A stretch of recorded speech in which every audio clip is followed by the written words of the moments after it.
Hey y'all, it's Seneca, and Ciara, and you're watching the Blue Devil podcast. Next up, we have Board Games with Brandon. We are doing a Uno tournament.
finally, we have Science with Skyler.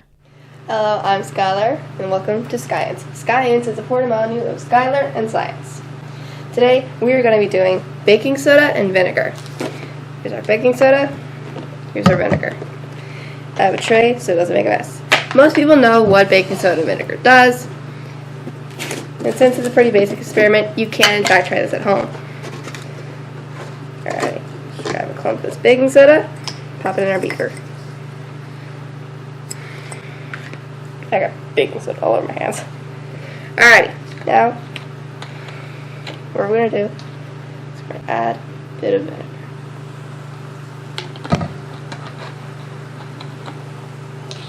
See, I'm going to add a bit more, and it explodes. The acid in the vinegar reacts with the baking soda to make fizzing bubbles. Fizzing bubbles are just gas.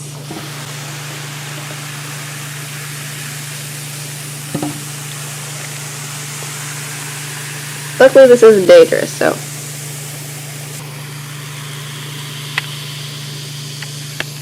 Baking soda and vinegar is just a fairly easy experiment because all you need is baking soda and vinegar. You can even add red food coloring and then a volcano to make it, look like a volcanic eruption. Look at that. It's really fizzy and it's entirely a mess.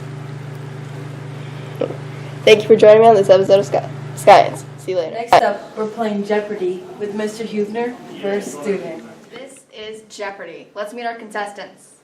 That's Mr. Huebner. He teaches history. That's VP Johnny C. He is the vice president for sophomores.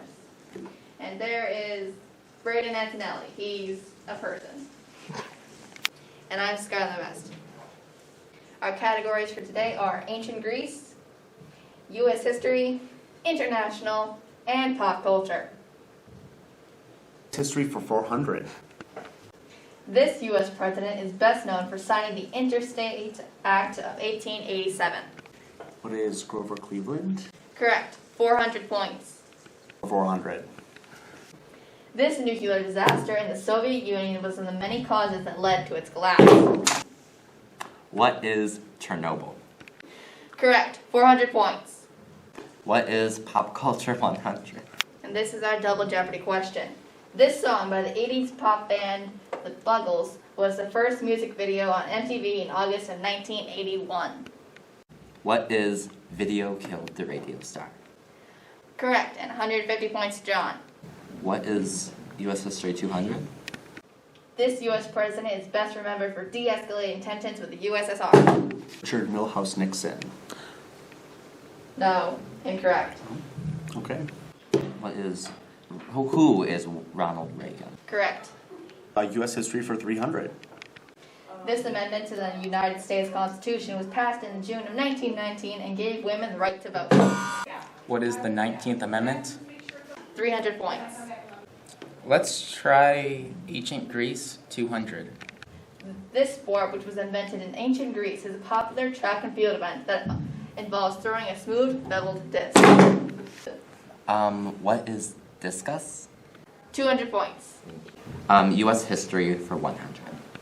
The American Revolution began in the April of 1775 with the first shots being fired at these two battles. The battles of Lexington and Concord. 100 points. Ancient Greece for 300. This philosopher was sentenced to death by hemlock poisoning for encouraging critical thinking among his pupils. Who is Socrates? 300 points. International for 200. This event during the Cold War was the closest the United States had come to a nuclear annihilation. What is the Cuban Missile Crisis? 100 points. International for 100. This structure was constructed in August of 1961 and separated citizens of East and West Germany until it was demolished in November of 1989. And Wall? Correct, 100 points. Ancient Greece for 100. This Greek city-state was known for women ruling the city while the men were away at war. What is Sparta? 100 points. John finished with 1150, Mr. Huebner finished with 1100, and Brandon finished with 500. And our winner is John. Next up, we have the senior video showing soccer playoffs with Shane and AJ. Score predictions for today, AJ? We're going to go 2-0 us today. Alex, what do you think? I'm thinking 4-1 us. I'm saying 2-1. Noah, score predictions? Score predictions? Like 4-1. 4-1 us. Colby? 3-1 us. 3-1. 2-0 us. Colin. Score predictions? 3-1.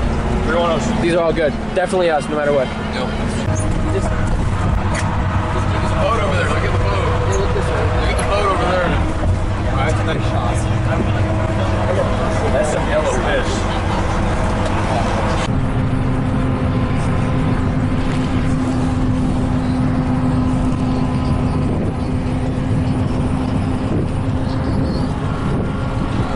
Post 4-1 district championship victory interview with Noah Telephone. What do you got to say? Yes, sir. On the bus ride, I said 4-1. I mean, I hope I did. I think I said. Who predicted 4-1? You did. I did. It was either 4-1 or 3-1, and we did just that. I'm here with my fellow teammate Alex Weck. I also predicted 4-1, and we won by more. I don't know. Did you say that? I did. He's probably lying. No, I said 4-1. I swear. The goals today were Shane himself. Yes. Shane himself. Me, Colin, and then Kevin Byrne. It could have been 5-1, but Jimmy Nemeth decided to choke on a PK. So, feels good to be a winner. Where are we going next? Regional semifinals. Yes. Here we are, district champs. We're back. Yeah, Let's baby. go! District champs, baby! Let's go! We got the medal. It's real gold. I'm not going to bite it, though. I'm going. District champ. This ain't real gold. It's not That's the flag. It's going to the new school. We'll never be allowed in it, though.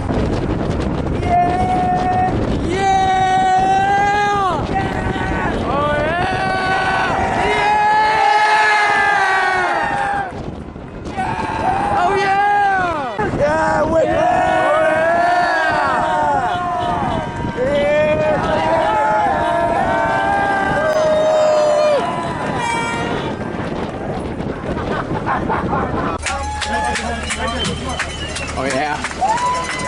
Hey, shake.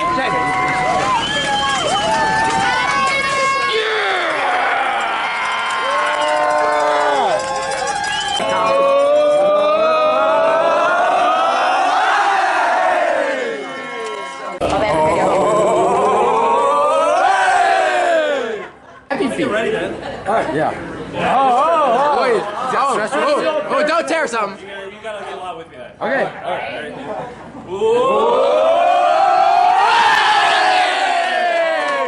And now we have WH Sports with Eliza and Maddie. I'm here with Wycliffe High School girls soccer team junior captain Eliza Wills. Eliza, recap the season for us. I think we shocked a lot of people this season. We came into the season coming off of a pretty rough one last year, and people had a lot of doubts about us, but we proved them all wrong, and we really came together as a team and played some soccer and played some really good soccer. What were some of your personal challenges this soccer season? I feel like I struggled a bit mentally on the field. I got down on myself a little bit too often, but as the season progressed, I tried to fix that and get a little bit more mentally tough on the field. What were some of the team obstacles you guys faced as a team?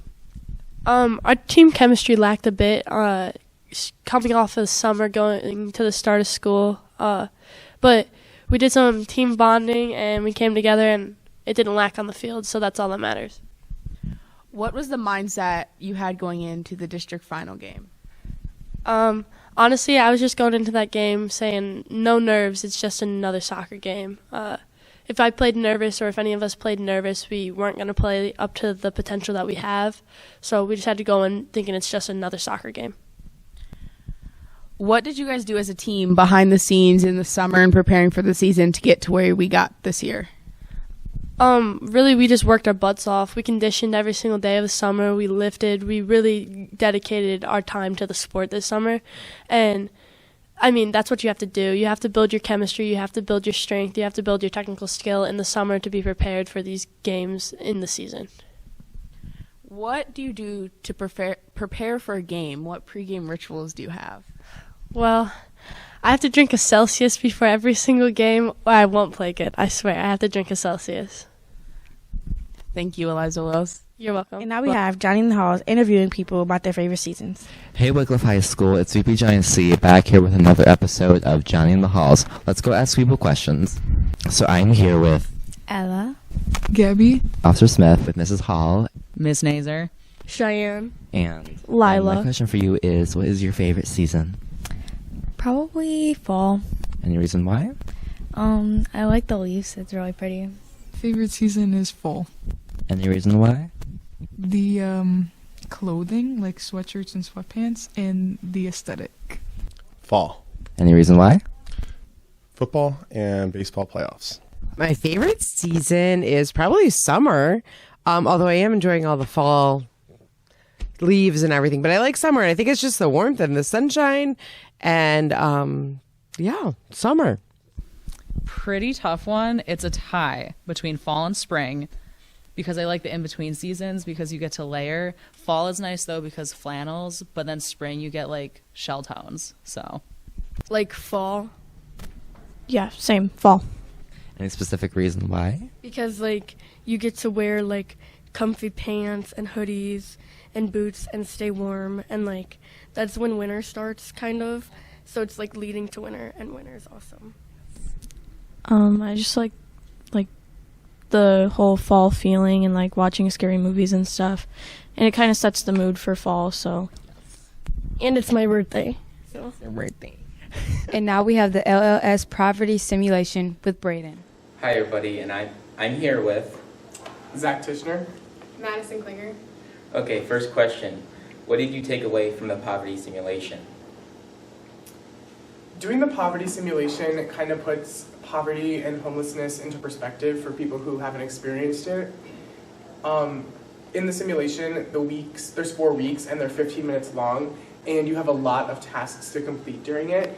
And I think just by how short the weeks are, it kind of shows how there's not enough time in the day and enough time in the week when you're a single parent with kids having to pay bills and get to different agencies while going to work and getting your kids to school. So the fact that the weeks are so short kind of just shows how there's so much to do but not enough time. Okay, the next question is, what was your role in the poverty simulation? I was a 16-year-old in school, but I was also pregnant. I had a family. I had like 3 other people in my family, and I had like I had a mom and a dad, and I had a 8-year-old brother. But it was really difficult because I was a troubled kid, so I had to get expelled from school, and then my baby was due in 2 months, so it was like very difficult because I was limited to so many different things. Also, I had to help take care of like the 8-year-old brother, so I literally couldn't go anywhere. But it was very, very difficult for me because I was limited to doing basically everything, and I was expelled from school, so. Okay, well the next question is, do you think the poverty simulation going into it was easier or harder than you thought it would be going out? So I've done this simulation before in the past with Zach, and this time I was by myself the first time, and I felt it was like way more easier. But this time, since I was a 16-year-old pregnant girl, and I was with 2 people who have never done it before, it was more difficult because I was trying to help them, but like I couldn't. I was 16 years old. I didn't really know what I was doing. So it was way more difficult this time than I expected it to be. I expected complete the simulation like Zach did, but we didn't. We got our utilities shut off, and we got evicted from our house. So it was very, very difficult this time around.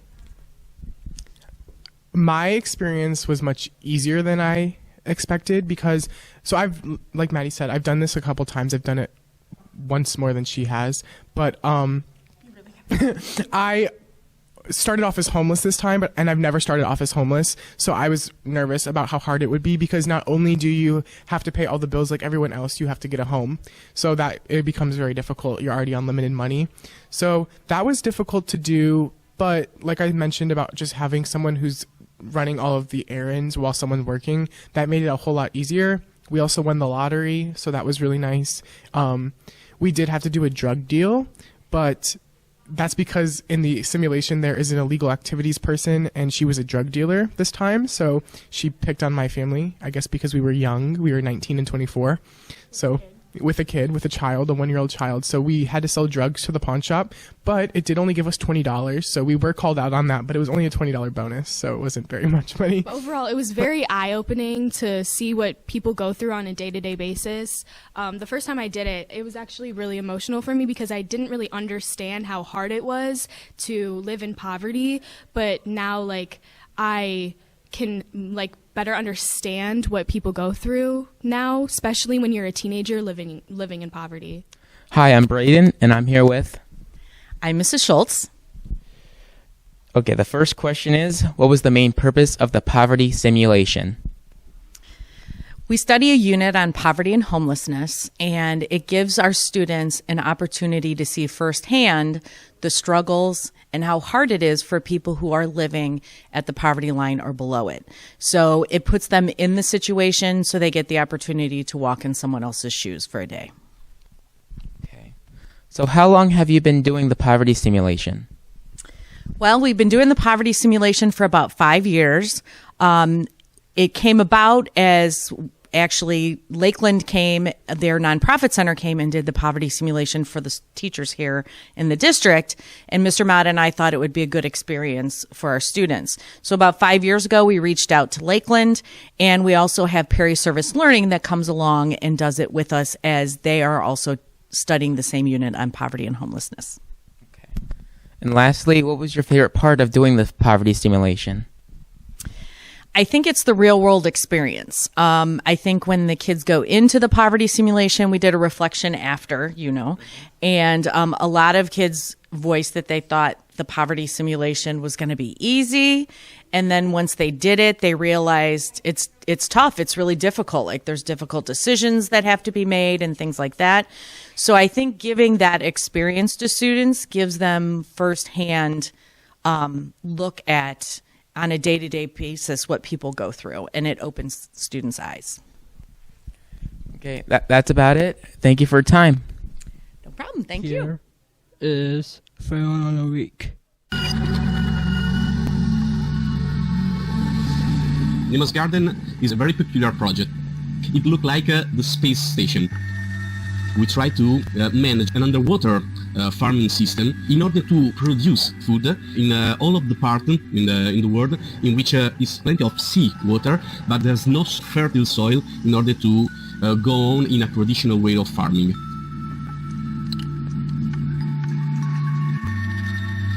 In Noli, in our underwater habitat in Ligurian Sea, there are 6 biospheres in which we are testing how the physiology of these plants react, growing inside a biosphere 10 meters depth, twice the pressure we are facing right now.